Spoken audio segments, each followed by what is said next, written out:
You are holding the most valuable asset an American can own in 2025. It's not Bitcoin. It's not gold. It's not Nvidia stock. It's a piece of paper tucked away in your drawer, a 30-year fixed-rate mortgage with a 2.75% interest rate signed in 2021.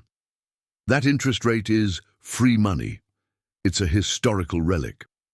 With inflation and current rates of 7% or 8%, that contract is mathematically worth hundreds of thousands of dollars over time.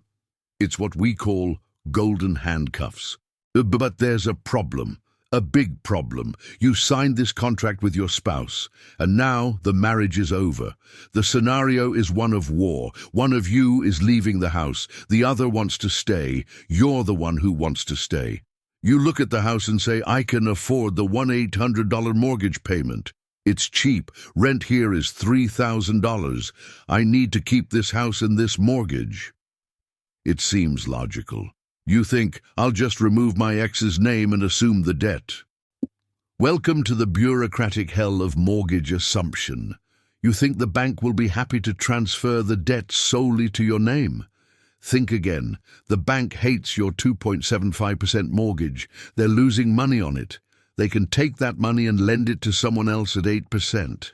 The bank's dream is that you sell the house, pay off the debt, or that you're forced to refinance. The bank will fight you. They won't say no to your face.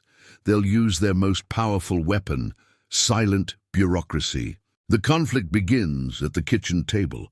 Your ex-spouse says, I want to leave. I want my name off this debt now. I want to buy my new house, and I can't get financing while my name is stuck on your house. You reply, calm down. I'll ask assumption. I'll take on the old debt. You'll be free. The ex agrees but gives a deadline. You have 90 days. If you don't resolve it, we'll sell. You call the loan servicer, the company that collects the mortgage. I want to file a qualified assumption, you say confidently. The voice on the other end sighs. We don't do this often. We'll send you the package of documents. It takes 45 days to arrive. 45 days? Your deadline is 90. Can't you send it by email? You plead. No, company policy, regular mail. You hang up the phone, feeling the first pang in your chest. While you wait for the package, you calculate Plan B, the new loan, refinancing. If the assumption falls through, you have to refinance to clear your ex's name. You open the online calculator. Debt amount, $400,000. Old rate, 2.75%. Installment, 16 32s. New rate, today, 7.5%. Installment, $2,696. The installment almost doubles. You look at your salary. If the installment goes up to $2,800, you won't eat. You won't pay the electricity bill. The new loan isn't an option. It's a bankruptcy sentence. You have to get the assumption. Your life depends on it. But the bank knows this, and they begin the game of attrition. The package arrives late. It's a 60-page document demanding every detail of your financial life. They treat Assunção as if it were a new loan, but much more rigorous. They want to see if you can pay the debt on your own. You fill everything out. You send it. Silence. A week. 2 weeks. Your ex starts calling. So, have you removed my name yet? I saw an apartment I want to buy. It's under review, you lie, trying to buy time. Suddenly, a letter arrives from the bank. It's not approval. Incomplete documents. Page 42 is missing. Please resend the entire package. You're sure you sent page 42. They lost it on purpose. It's a common tactic to delay the process and make you give up and refinance, giving them profit. You resend it. The clock is ticking. There are 30 days left until your ex's deadline expires, and then your ex discovers something that changes the dynamic from cooperation to blackmail. His lawyer says, if the transfer of ownership doesn't go through on time, the bank can trigger the due on sale clause if you transfer the deed to your name without permission. Your ex calls you, furious. I'm not waiting any longer. If you don't get this approval next week, I'm stopping my half of the mortgage payments. Let's see if the bank approves your transfer of ownership with late payments in the system. This is a nuclear threat. For a mortgage to be approved, the mortgage must be current, up to date. If your ex-spouse deliberately stops paying to sabotage the process, you lose the chance of the mortgage, you lose the 2.75% interest rate, and you are forced to sell the house or go into foreclosure. You are held hostage by a bank that doesn't want to help you and an ex-spouse who wants to destroy you. Before we see if you can beat the bureaucracy, I need to know who's watching. Comment below, golden handcuffs, if you have an old mortgage with low interest rates and wouldn't sell that house for anything in the world, or free, if you prefer to rent and have freedom. Is this 3% fee a blessing or a curse that traps you in a bad situation? I want to see the debate.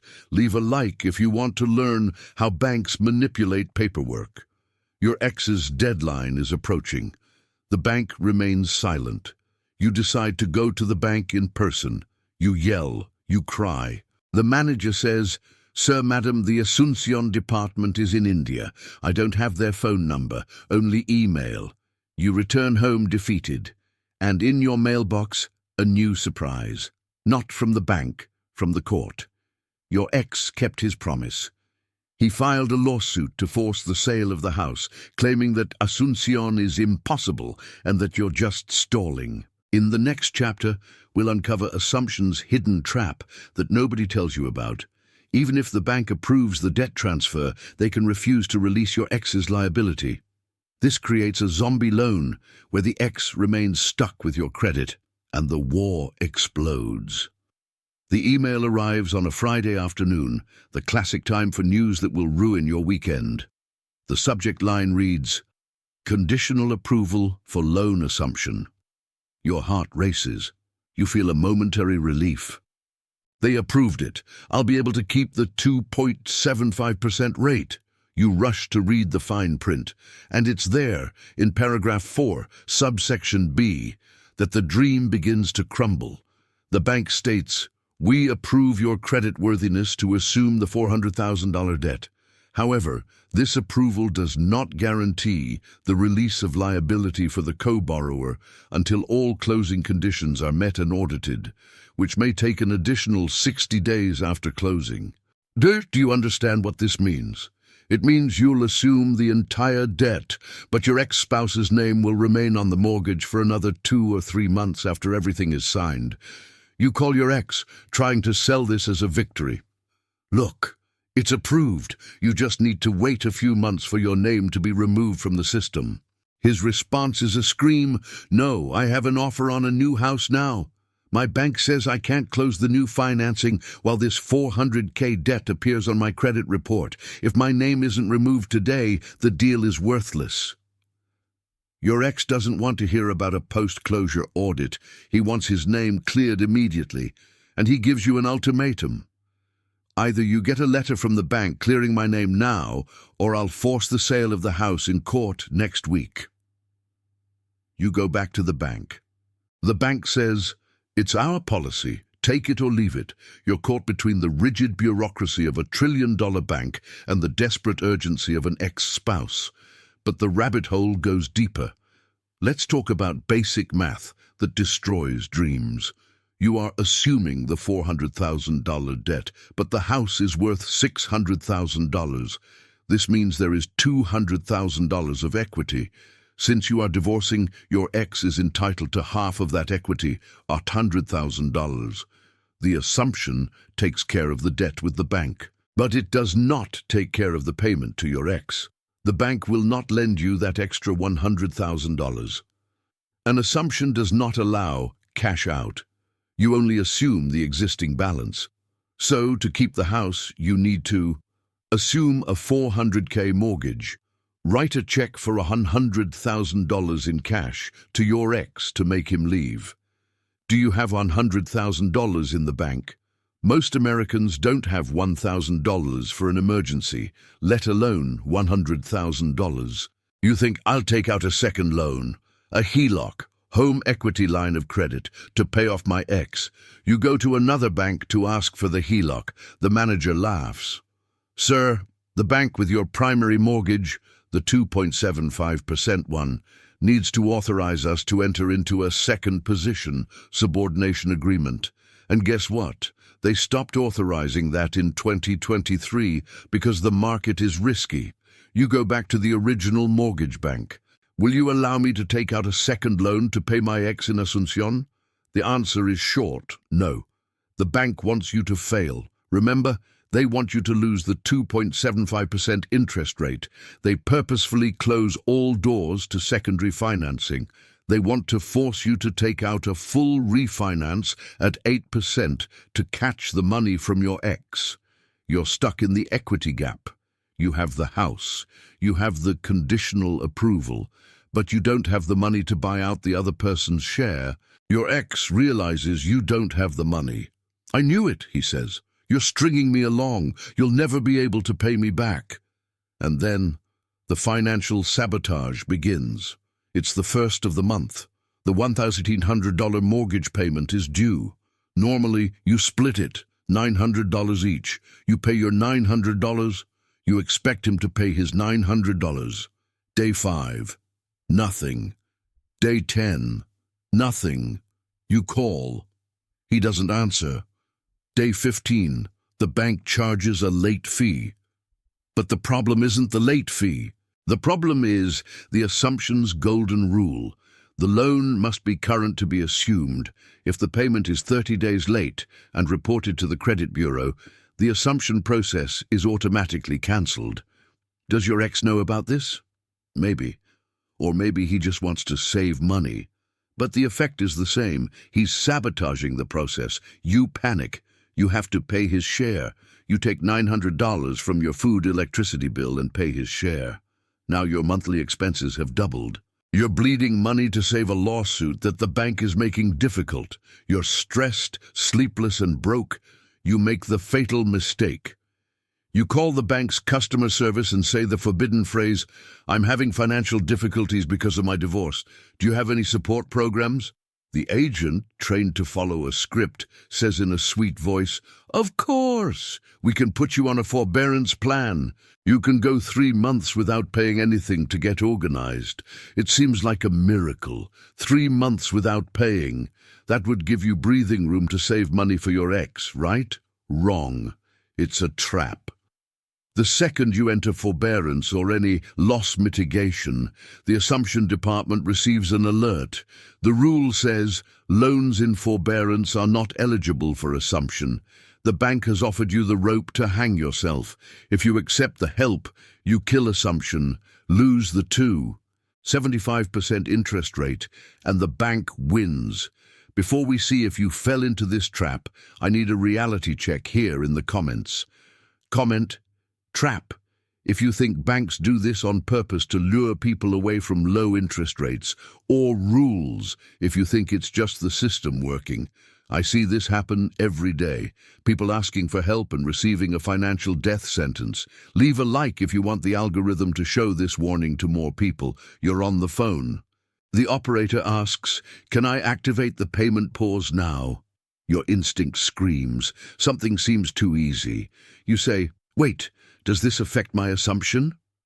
The operator stammers, I'm not from that department. I don't know." You hang up on him. That was close. You almost ruined everything, but reality remains outside. Your ex stopped paying. You don't have the $100,000 to pay his share. The bank won't release him from liability. And now the notification of his lawsuit arrives. Motion to compel sale. The hearing is in 20 days. The judge will ask, "Do you have the money to pay your ex today?" If the answer is no, the judge orders the sale of the house. And goodbye, 2.75% interest rate. You need money, fast, and no traditional bank will lend it to you. You start looking into the shadowy corners of the financial market. Private loans, hard money, legalized loan sharks, rates of 12%, 15%.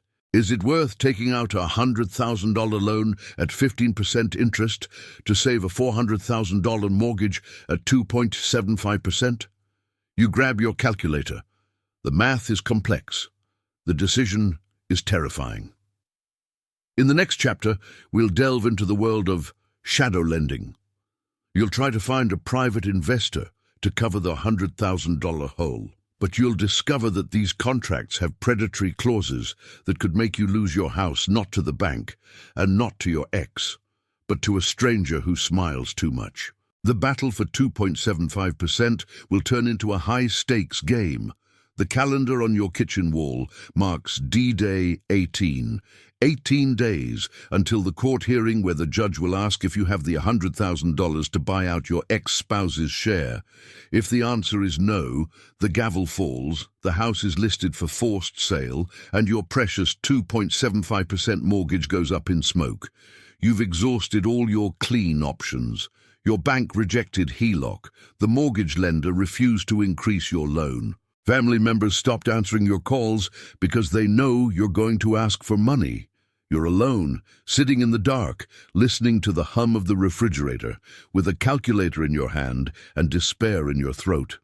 It's in this moment of total vulnerability that Google's algorithm, noticing your frantic searches for quick loan, urgent money, and bad credit, throws the final bait on your screen. A discreet advertisement. Private asset-based loans. No income verification. 48-hour approval. We finance what banks don't. You click. It's not a big bank like Wells Fargo or Chase. It's a company with a generic name, something like Quick Capital LLC. The office isn't in the glass-fronted financial district. It's in a low-rise building in a discreet suburban business park. Welcome to the world of hard money lending. You schedule the meeting, you walk into the room. The lender doesn't wear a tie. He wears an expensive polo shirt and a watch worth more than your car. He doesn't offer you coffee. He offers you numbers.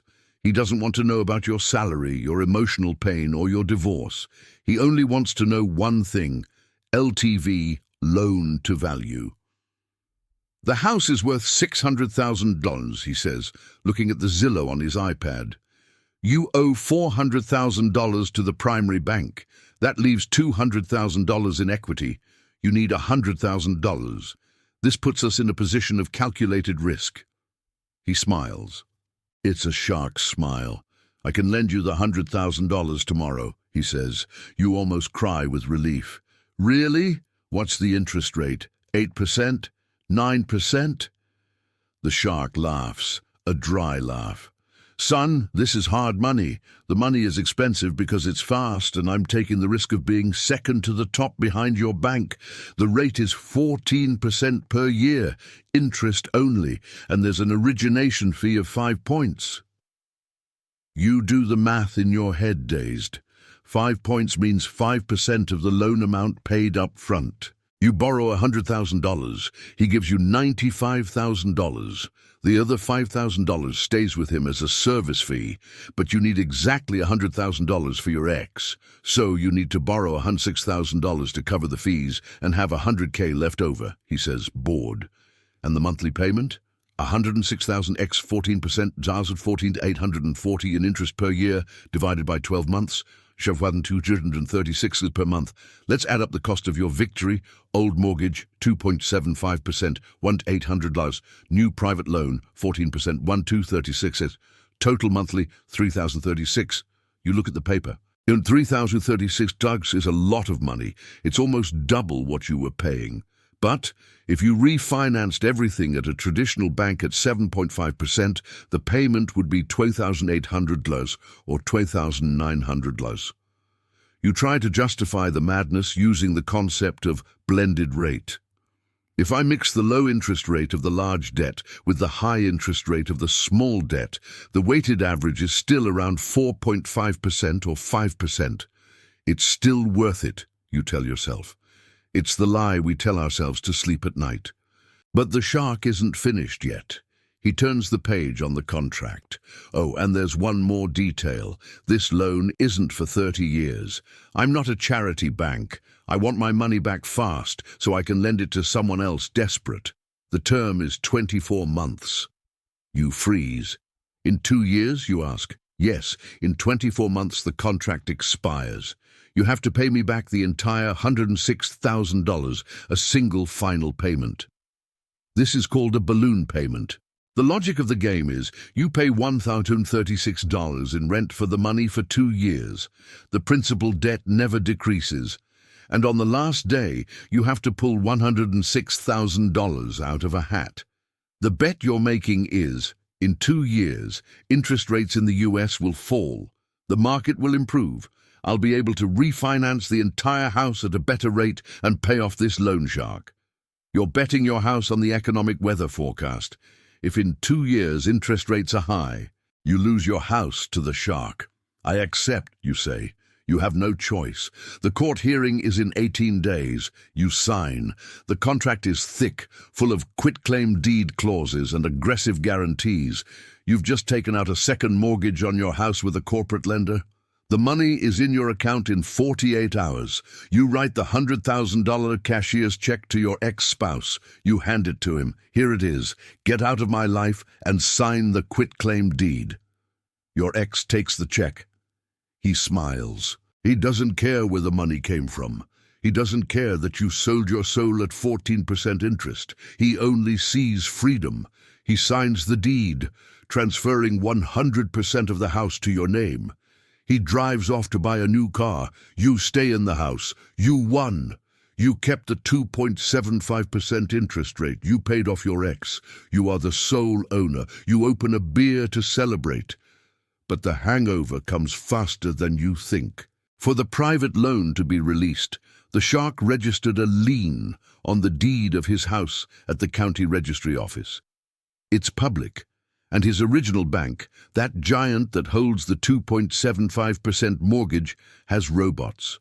Software that scans public records every day, monitoring their collateral. 2 weeks later, a letter arrives from his bank. It's not a congratulations on assumption letter. Assumption is still under review in their bureaucracy, but the robot saw something it didn't like. The letter reads, "Notice of unauthorized transfer and encumbrance." The legal text is brutal. "We have detected that the ownership of the property has changed. Your ex moved out, and a secondary encumbrance, the loan shark, has been registered. You did not obtain our written permission to place a second debt on the house. This violates Clause 17 of your mortgage." And then the 3 most terrifying words in the real estate market appear in bold.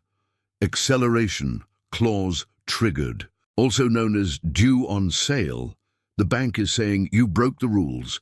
We don't want any more monthly payments. We want the full $400,000 back.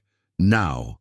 You have 30 days to pay the entire debt, or we will initiate foreclosure. The world turns. You did all this to save the 2.75% interest rate, and by making the move to save the rate, paying off your ex with borrowed money, you triggered the trap that kills the rate. You now owe $400,000 to the bank, which wants to be paid now. And you owe $106,000 to the loan shark, who has a secondary mortgage.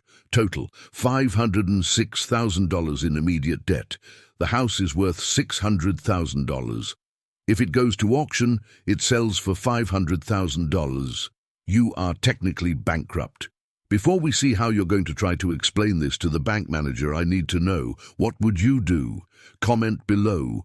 Risk, if you would also sign with the loan shark hoping it would work out, or sell if you would have given up and sold the house before getting into this mess. It's easy to judge from the outside, but when it's your home at stake, logic disappears. Leave a like if you're learning about the dangers of hard money. You call the shark. The primary bank wants to take the house. The shark isn't sad. He's on alert. If the bank takes the house and sells it, they get their $400K first. I get what's left. I'm at risk, the shark thinks. The shark calls you. His voice is no longer friendly. You need to resolve this with the bank today. If the bank initiates foreclosure, I will initiate my foreclosure tomorrow to protect my investment, and my contract says that if I have to litigate, the costs are yours. Now you have two lions chasing you across the savannah. You run to the original bank. You try to explain, but I applied for assunção. I sent the papers 3 months ago. The manager looks at the system. Ah, yes, assunção's application. It was denied this morning. Why? You shout. Because the debt-to-income ratio, DTI, went up. The system saw that you incurred a new debt of $106,000, the loan shark. With this new monthly debt of $1,200, you no longer qualify to take out the mortgage alone. It's the perfect cycle of destruction. You took on the new debt to make the assumption possible, paying off the ex.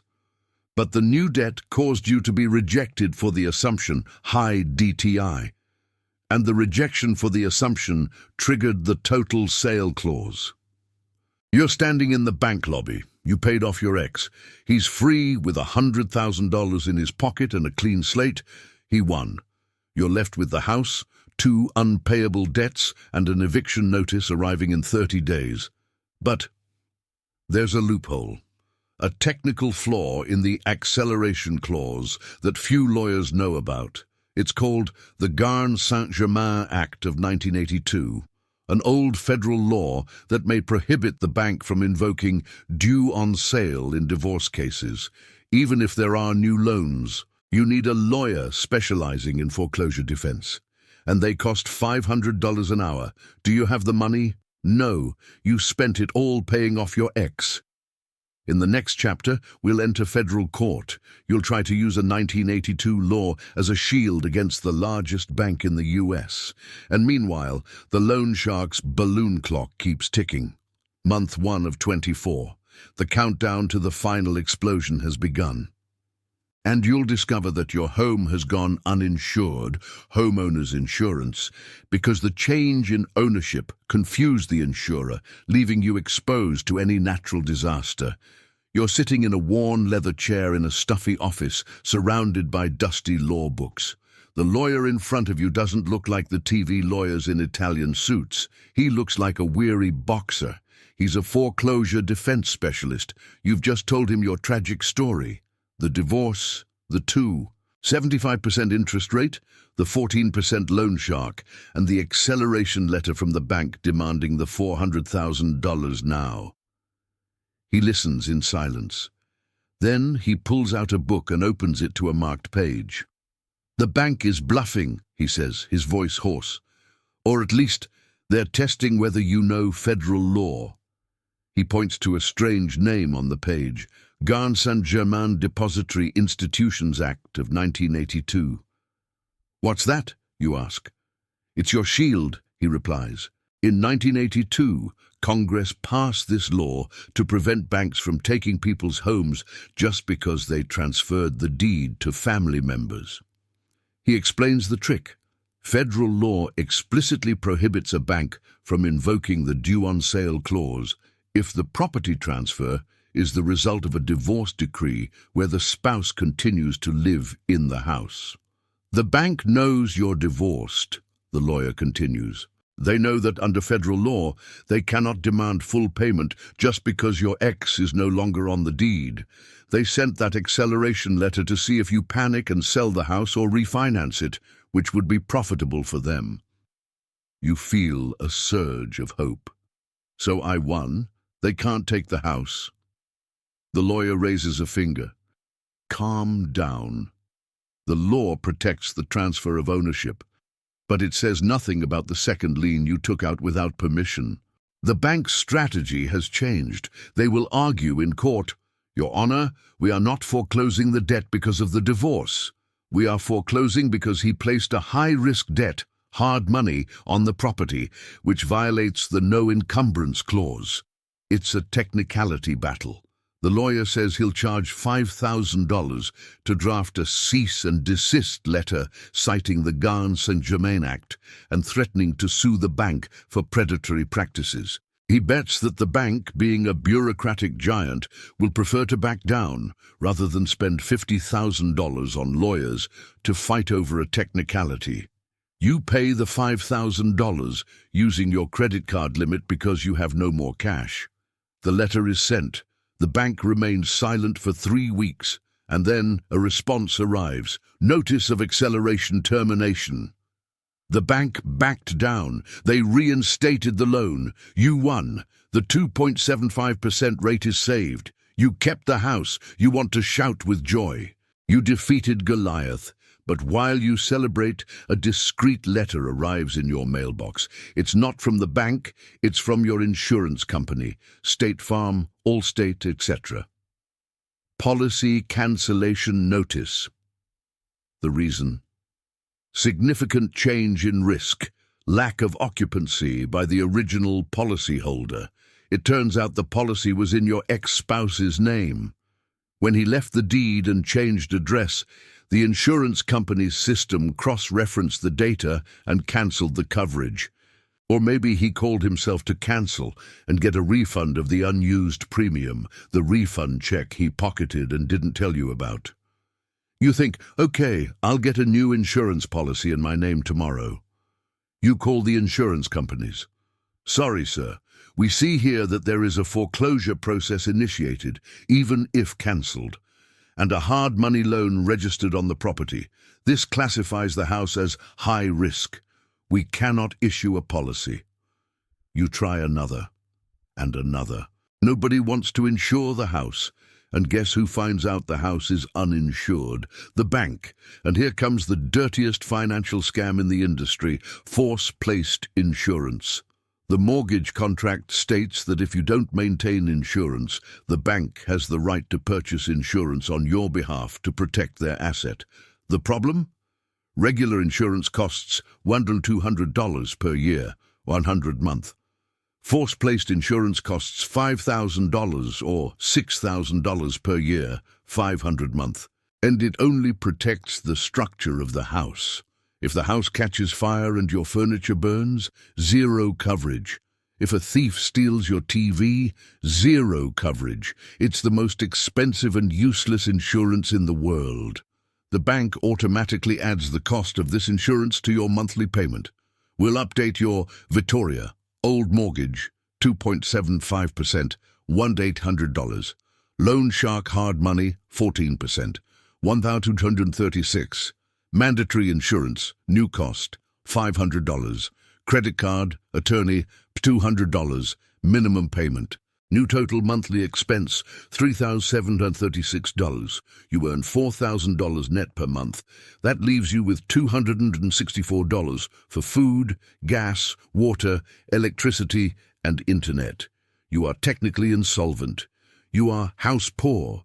You live in a $500,000 house, but you eat instant noodles in the dark to save on electricity. You saved on interest, but you destroyed your cash flow. Before we see the final collapse, I need honesty in the comments. Comment, worth it if you think maintaining the 75% rate justifies starvation, or sell if you think living on $200 a month is crazy. This is the silent reality for millions of Americans today.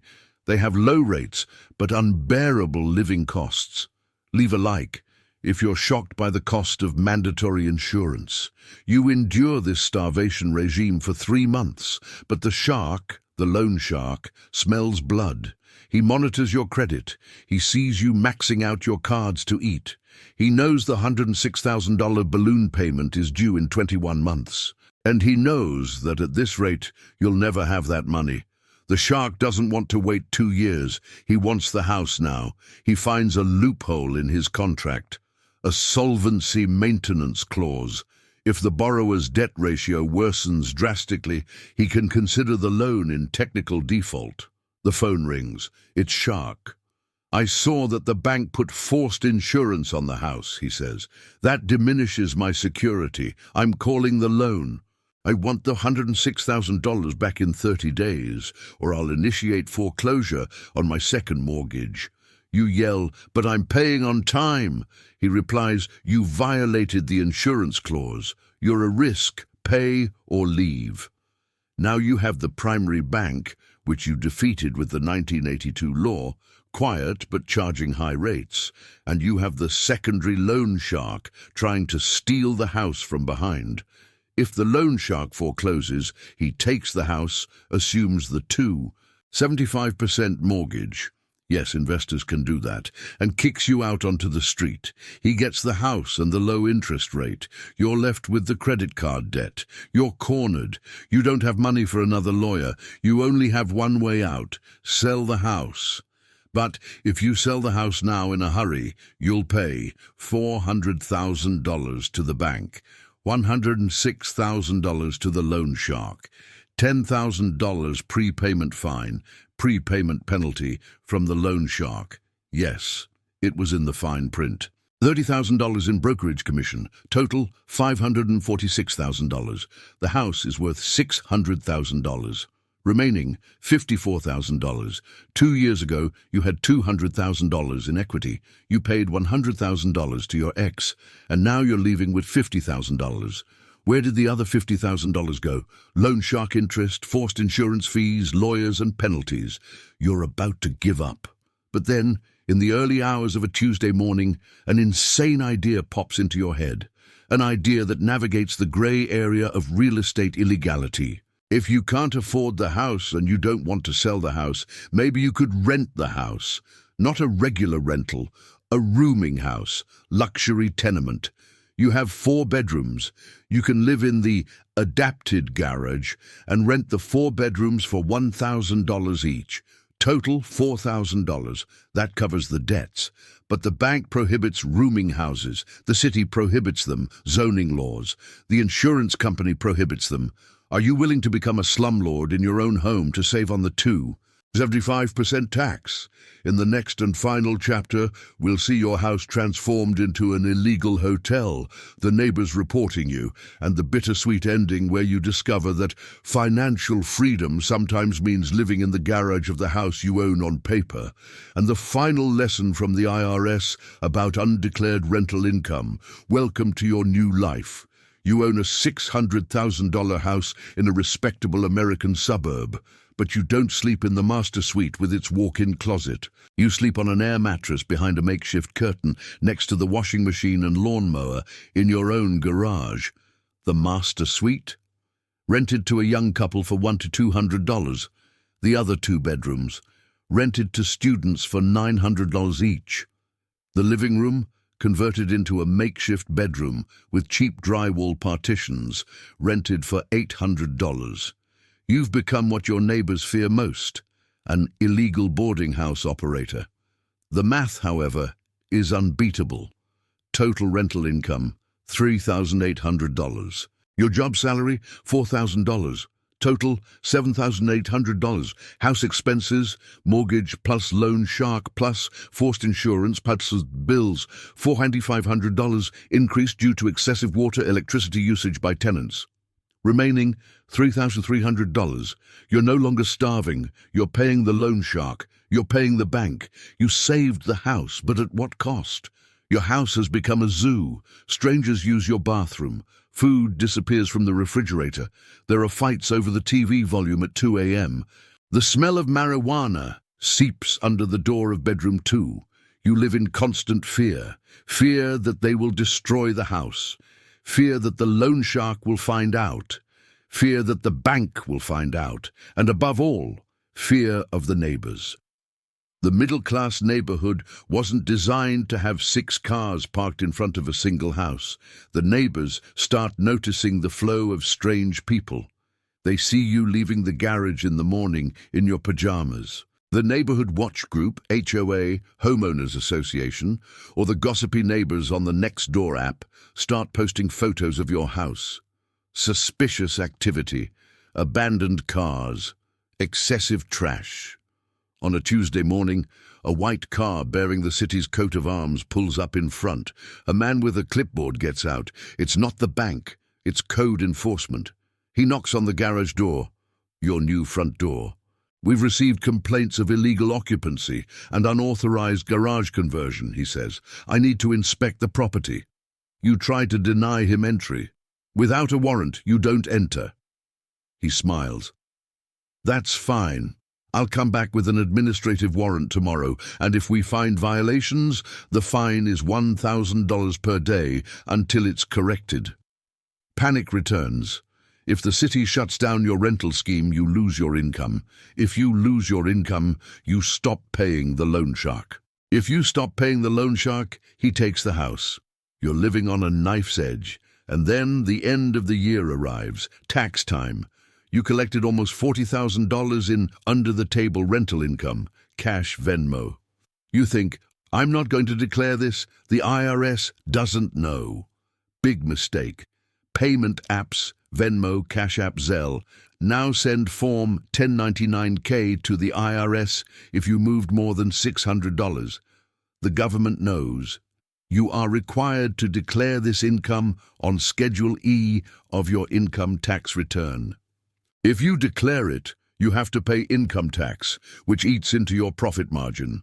If you don't declare it, it's federal tax evasion, a crime punishable by imprisonment.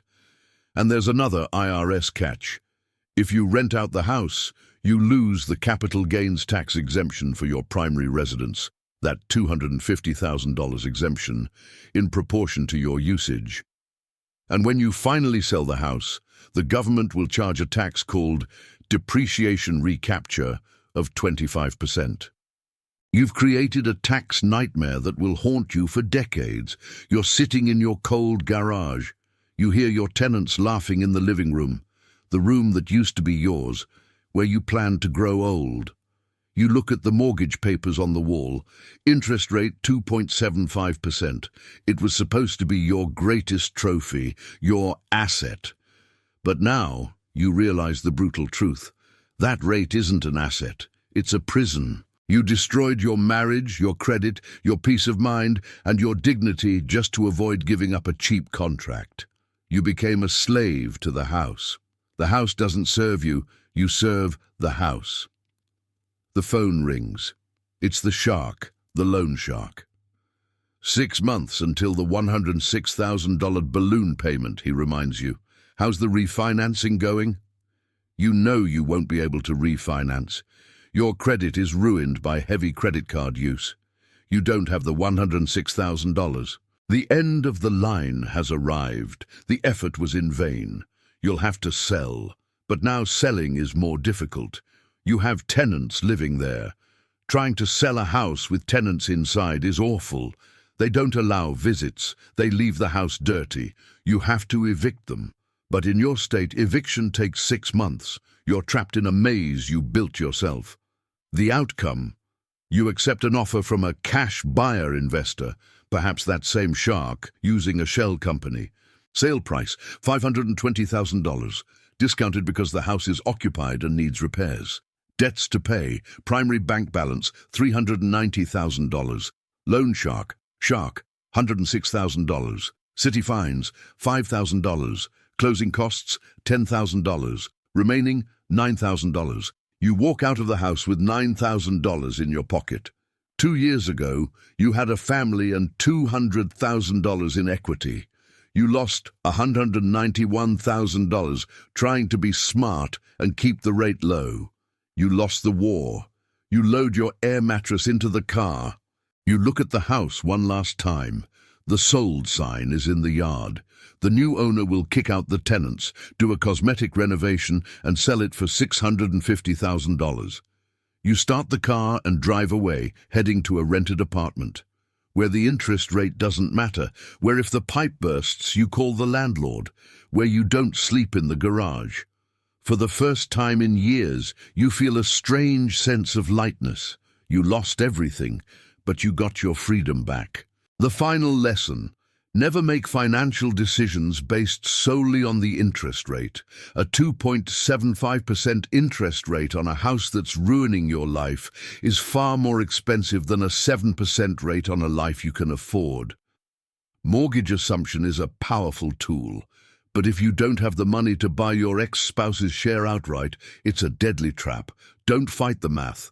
If divorce comes, sell the house, divide the money, and move on. Peace is priceless, and the bank's interest rate isn't worth your soul. I want to end this series with a provocative question. Comment below. Slave, if you think most people today are slaves to their homes, mortgages, or freedom, if you prefer to rent and avoid these headaches. Has the American dream turned into a nightmare? This story hurt to write because it's the reality for many subscribers. If it served as a warning to you, leave a like and share it in family groups. And don't miss the next video. We're going to talk about the ultimate nightmare for anyone with vacant property, squatters' rights. Did you know that in some states, if someone invades your home and stays there for 30 days, you can't call the police and have to pay a lawyer to remove them, and they can even sue you if you cut off the electricity? It's the bizarre world of real estate law. Subscribe so you don't miss it. Bye.